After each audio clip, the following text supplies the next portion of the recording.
All right, I seem to be still struggling with my, say, circulatory system with this all this stress that I had just maybe 3 days ago now. I'm still experiencing, like, it feels like a bulging in my chest on the left, right here on the left side, left of the breastbone in the upper part.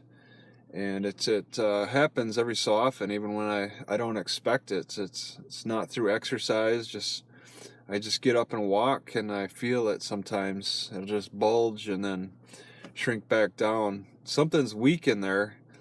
I remember back in the 90s, they had like some media on Arnold Schwarzenegger about needing to get a heart valve fix. I think I got like a heart valve weakness, and I don't know exactly how to get this working normal. I just want to take it easy. I got this wheatgrass to try to help out with the circulation. I want to improve on that.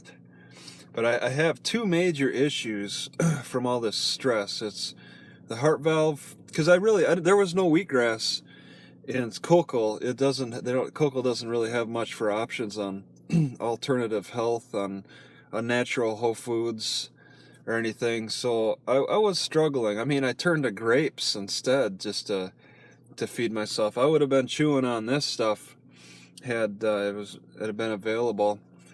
And then also, yeah, in my gut, once again around the appendix, it's like swelling. It feels swollen and tight, and it catches every so often.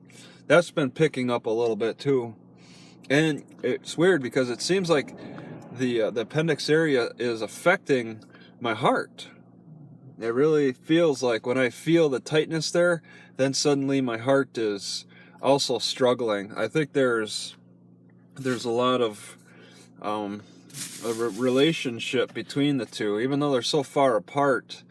There's something about it. It's that makes them connected in some way, some stress way.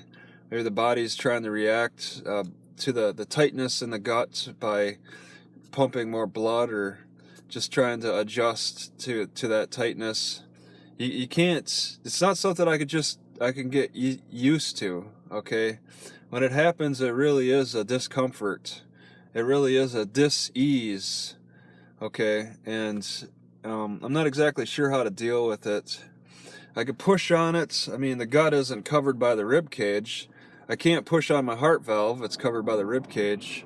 But I can push on the gut. And it seems like sometimes it's gas that gets in there, but it's not always. Nothing really seems to move sometimes when I push it. So it's suspicious. It could be cancer. It could be a like like a hard mass, like when you injure yourself, you get like injury tissue there in some way, and that doesn't get any better. It doesn't get better through surgery. You can get it cut off, this injury. You can remove it a little bit, but you'll still get scar tissue that builds on scar tissue, and this builds on top of itself. It may not exactly be cancer, but it's scar tissue that can build on itself over time, I think. Even though when I get scars on my skin, that kind of, it slowly maybe works its way out. I'm not exactly sure if that's the same for the gut. The gut may try to work on removing scar tissue slowly. Okay, but if you keep injuring yourself, then it's just going to get worse and worse. And I'm trying to focus my diet on more potatoes. Got to have those potatoes as often as possible.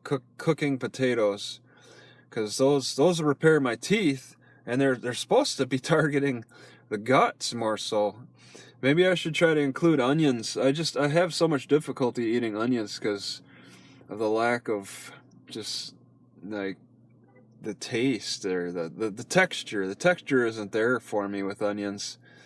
I don't mind crunching on them, but then they're too hot. Cooking them, then they become too slimy. It's tough to deal with.